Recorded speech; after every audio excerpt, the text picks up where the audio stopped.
Amina was only 10 years old, but life had already shown her things most grown-ups never faced.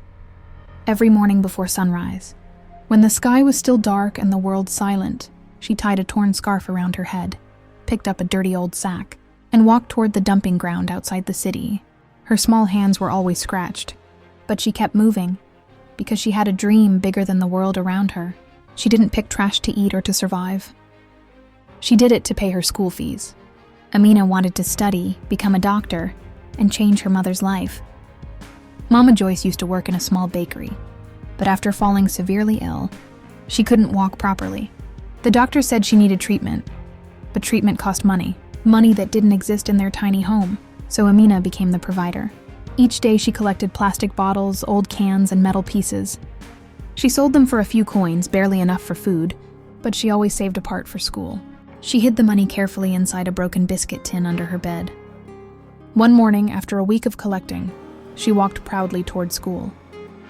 Her uniform was old, her shoes torn, but her smile was bright.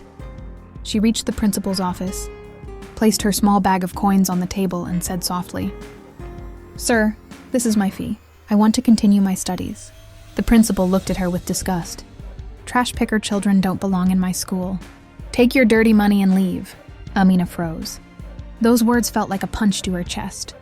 Kids watching outside laughed at her. Some pointed at her dirty shoes. Others held their noses pretending she smelled. She left quietly.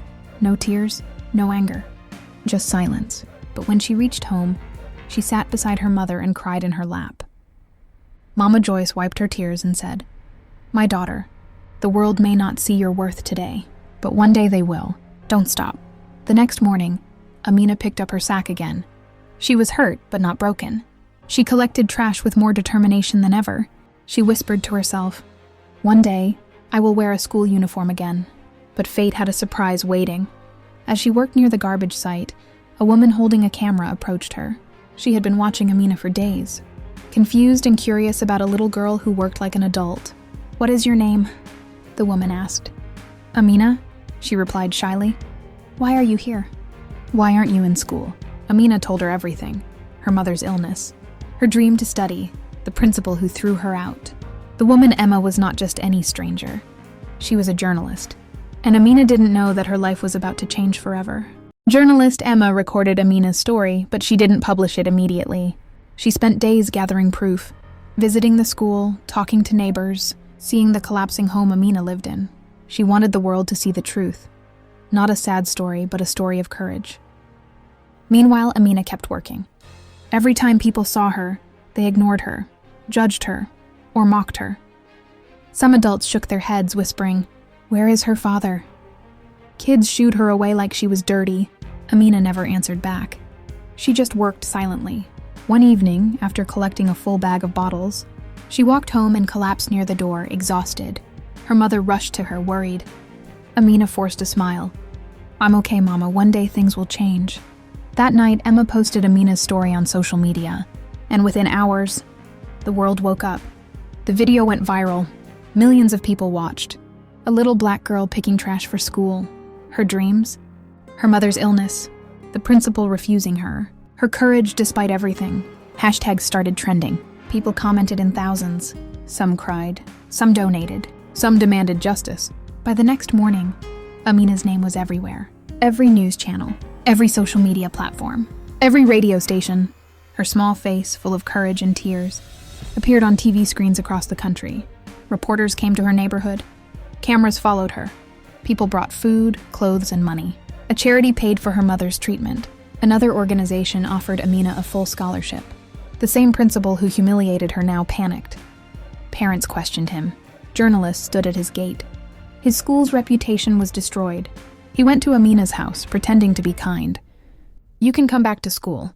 For free, anytime." Amina looked at him with a steady, brave voice. "No, thank you.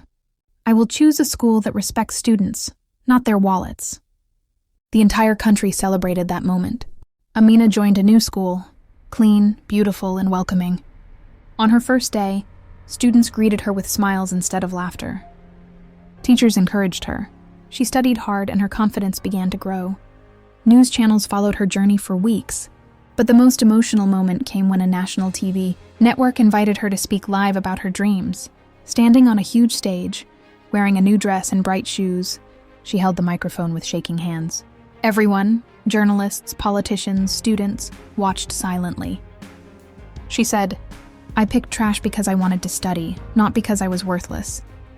Children like me exist everywhere. We just need a chance, not pity." The entire hall stood and clapped. Her speech went viral. Organizations announced scholarships for poor children all over the country. People called her a hero. Newspapers printed headlines about her bravery. And the principal who once mocked her, he resigned in shame. Months later, Amina visited the dumping ground again, not to collect trash, but to give out school bags, books, and shoes to other poor kids. She knelt beside a little boy picking bottles and said, "You don't belong here. You belong in school." Her mother recovered, their home was repaired, and life changed completely.